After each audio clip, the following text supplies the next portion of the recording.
इतनी बड़ी पर्सनालिटी है बुद्ध, क्योंकि बुद्ध का सबसे ज्यादा बल पूजा पे नहीं है, ध्यान पे है। तुम अगर ध्यानी हो तो तुम्हें पता है कि यार पैसा तो मैं कभी भी कमा लूंगा, समय, जो चीज तुम कमा नहीं सकते वो कीमती है, जो चीज तुम कमा सकते हो वो कैसे कीमती हो गई? तुम अकेले कमरे में बैठे हो, नहीं पढ़ रहे हो, कोई बात नहीं, कम से कम कोई अनर्गल चीज, अनवांटेड चीज तुम्हारे मन में तो नहीं जा रही, समय। और ये बात कहने की नहीं है, कहते तो बहुत लोग हैं time is money, time is money, लेकिन असलियत में 98% लोग कीमती किसको मानते हैं? पैसे को।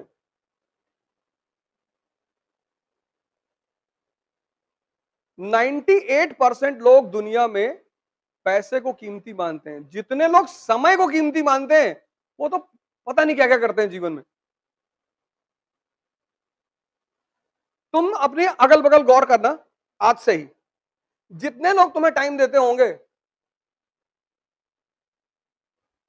जितने, आज से एक्सपेरिमेंट करना और डायरी में लिखना इसको, जितने लोग तुम्हें टाइम देते होंगे वो कुछ नहीं कर रहे होंगे। आज से ये बात गौर करना, कोई एक आदमी तुम देखना अपने जीवन में जो बहुत सामाजिक रूप से बहुत प्रतिष्ठित आदमी हो, बहुत ताकतवर आदमी हो, और वो तुमको टाइम देता हो। तुम्हें जितने लोग, तुम यहां बैठे हो, तुमको वही लोग टाइम देते होंगे जिनकी अपनी जिंदगी में कुछ भी नहीं है, और तुम उनको इसलिए टाइम देते होगे क्योंकि तुम्हें टाइम की कीमत ही नहीं पता।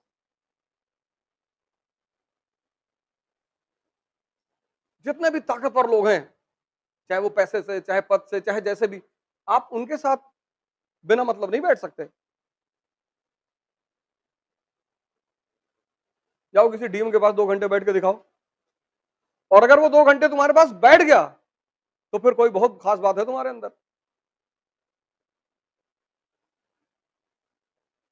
क्योंकि टाइम को तुम जिस तरह से यूज कर सकते हो, वो टाइम को यूज करना ही योग्यता है, क्योंकि परिवर्तन एक दिन में नहीं होता। तुम आज गौर करना, आज से अपने जीवन में गौर करना, जाना और देखना कि तुमको कौन लोग टाइम दे रहे हैं, कौन है जो तुम्हारे साथ 4-4 घंटे बैठे रहते हैं, 5-5 घंटे बैठे रहते हैं, 6-6 घंटे बैठे रहते हैं। कुछ होंगे जरूर। बुद्ध को पढ़ना बहुत जरूरी है, बहुत, हर आदमी को पढ़ना चाहिए बुद्ध को। बुद्ध किसी धर्म संप्रदाय के नहीं है, हर आदमी को। इसीलिए तो अंबेडकर ने बुद्ध पर इतना जोर दिया। लेकिन जो बात बुद्ध ने कही थी वही बात अंबेडकर ने कहा था कि मेरी मूर्ति मत बनाना, नहीं तो फंस जाओगे। लोग बुद्ध की भी मूर्ति बना लिए और अंबेडकर की भी। इसलिए मैं बार बार कहता हूं कि बुद्ध को और अंबेडकर को, दो आदमी को पढ़ना बहुत जरूरी है, बहुत। किसी भी अंबेडकर को तुम दलित मत मानो, कोई फायदा नहीं है। अंबेडकर हर उस आदमी के लिए रास्ता है जो जिंदगी में फंस गया है। अब दलितों ने क्या किया? उनको भगवान बना दिया। तो भगवान का मतलब यह कि जो वो कर रहे हैं वो भगवान थे, हम कर ही नहीं पाएंगे, बच गए दलित। और सवर्ण कहते हैं कि हम लोगों को बहुत परेशान किया इन्होंने। कैसे नहीं किया? हम लोग को बहुत परेशान किया। तो कैसे किया? अब किया है, अब क्या बताते कैसे किया। लेकिन वो आदमी चूंकि बुद्ध से जुड़ा हुआ है, उस आदमी को यही बात तो समझ में आ गई। इतना महान कैसे बन गया वो आदमी? उस आदमी को बस एक बात समझ में आ गई कि बॉस अपने मन को जीत लो। और ये बात सिखाई किसने? उनके ब्राह्मण टीचर ने, जिसकी टाइटल ली उन्होंने अंबेडकर।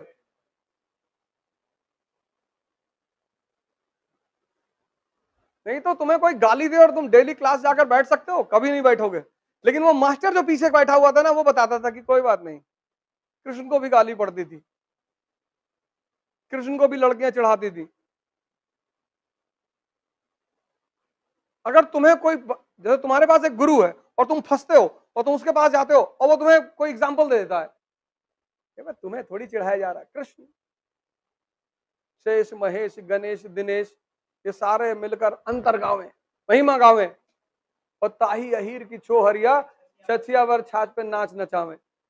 मतलब दुनिया को बनाने वाले जो भगवान है वो उस आदमी की महिमा गाते हैं, और उस आदमी को ये अहिर की लड़कियां कहती है इतना मक्खन देंगे, नाच के दिखाओ, और वो आदमी नाचता है।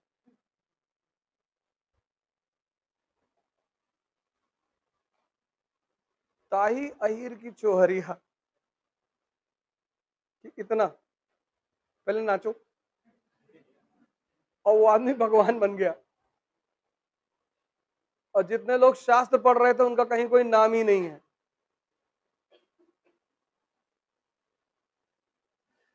जब तुम जीवन में फंसते हो ना, इसीलिए घर में माँ बाप, भाई बहन, कोई एक आदमी तुम्हारे पास ऐसा होना चाहिए कि जब भी तुम फंसो और तुम जाके उसको बोलो, यार क्लास में आज एक लड़का बदतमीजी कर दिया, कहा बहुत अच्छा, कुछ मत बोलना, तो कल जाके थैंक यू बोल देना।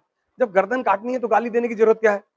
हाँ चले, तुमने दूसरे दिन आके उस लड़के को कह दिया कि थैंक यू यार, अच्छा किया तुमने मेरी बेइज्जती की। अब अगर तुम मन में उसके वेमनेस रखोगे, डेली नहीं पढ़ पाओगे क्लास में। डेली जैसे तुम्हारी नजर उस लड़के पड़ेगी, तैसे तुम्हारा 2 किलो खून जल जाएगा। एक आदमी अपनी लाइफ में पकड़ो, एक, कोई भी एक आदमी, चाहे तुम्हारी माँ है, चाहे पिताजी है, चाहे दोस्त, कोई दोस्त मिल जाए ऐसा जो तुमको चढ़ाता रहे हर जगह पे, फिर डरने की कोई बात नहीं, मार डालो। जिनके पास भी ऐसे लोग रहे वो कभी नहीं हारे, क्योंकि हम सब इंसान है ना, उलझ जाते हैं।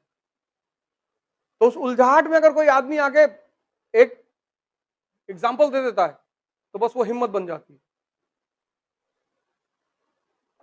तो मैं गोवा गया, वहां पैराग्लाइडिंग होती है समंदर में, तो हम चले गए, हम करीब 12-13 लोग थे। तो हम जिस शिप में बैठ के गए स्टीमर पे, उसमें मैं अकेला पड़ गया और बाकी मेरे सारे दोस्त दूसरे स्टीमर में।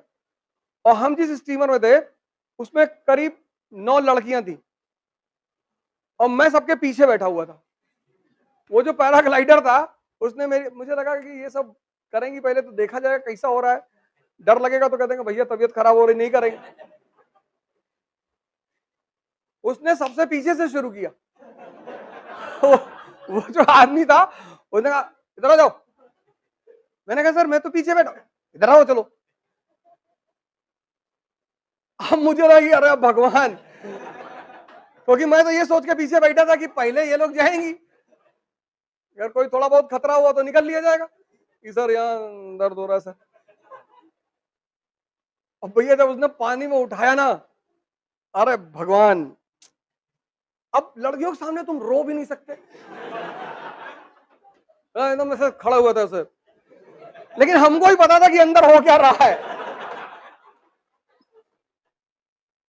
फिर मैंने उससे पूछा, उससे बोट वाले से कि अबे रस्सी टूटेगी तो नहीं? कभी कभी टूट जाती है। हमने कहा समंदर में शार्क वार्क तो नहीं है, अब निकल आए तो तुम्हारी किस्मत। वो और उल्टा बोल रहा था। जैसे भाई एक आदमी होता है वो आपको हिम्मत देता है, कह रहा है नहीं भाई साहब रस्सी नहीं टूटती। वो गोवा का आदमी थोड़ा रफ होता है, होते हैं रफ, वो ज्यादा बात नहीं करते। मैंने कहा भाई साहब वो शार्क वार्क तो नहीं आती? कहा तुम्हारी किस्मत होगी तो आ जाएगी। अरे मैंने कहा यार अब भगवान आज निकाल ले किसी तरह से, और फिर पूरा हनुमान चालीसा पढ़ना शुरू किया। इसलिए तो कबीर ने कहा दुख में सुमरन सब करे, सुख में करे न कोय, और जो सुख में सुमरन करे तो दुख काहे को होए।